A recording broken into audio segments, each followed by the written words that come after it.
ముగ్గురు రాజులు కలిసి వెళ్ళారు. వెళ్ళినప్పుడు ఎలీషా అనే దైవజనుడి దగ్గరికి వెళ్ళారు. వెళ్ళినప్పుడు ఈ యెహోషాపాతు రాజు మంచిగా మాట్లాడుతున్నప్పుడు ఈ ఇశ్రాయేలు రాజుని ఎలీషా అనే దైవజనుడు చూసినప్పుడు వెళ్ళి, నీ తండ్రి ప్రవక్తలు ఉన్నారు కదా, అంటే తన తండ్రి ప్రవక్తలు ఎవరంటే బయలును ఆరాధించేవారు, వారితో చెప్పుకో, వెళ్ళి వాళ్ళు చెప్తారు కదా నీకు అన్నప్పుడు, ఆ యెహోవా మమ్మల్ని ఇక్కడికి తీసుకొచ్చి ఇట్లా చంపాలనుకున్నాడు అంటే ఆయన ఒకటే మాట అంటాడు, యోధా రాజు అయిన యెహోషాపాతు కనుక నీతో పాటు రాకపోతే నీ మాట నీ ప్రవర్తన నేను లక్ష్య పెట్టవలసిన అవసరత లేదు.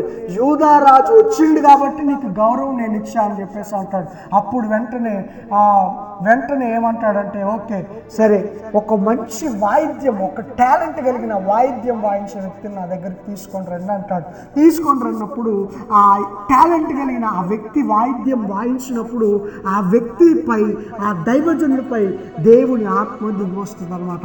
ఆ దైవజనుడిపై దేవుని ఆత్మ ఎప్పుడైతే దిగిరాగానే, ఆ దైవజనుడిపై దేవుని ఆత్మ దిగిరాగానే ఆ దైవజనుడు చెప్తాడనమాట, మీరు ఎడారిలో గుంటలు త్రవ్వమని చెప్తాడు, అంటే బావుల్లాగా త్రవ్వమని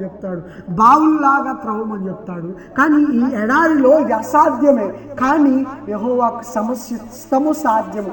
ఎటు నుంచి గాలి రాదు, వర్షం రాదు, కానీ నీరు మాత్రం గుంటల్లోకి వచ్చేస్తుంది అని చెప్పినప్పుడు, అలానే చేసినప్పుడు వారు ఏం చేస్తారంటే, ఆ గుంటలన్నీ త్రవ్వగానే తెల్లారి కళ్ళ చూస్తే ఎటు నుంచి వచ్చినో తెలియదు, భయంకరమైన ఎడారి, నీరు లేక క్షీణించిపోయారు.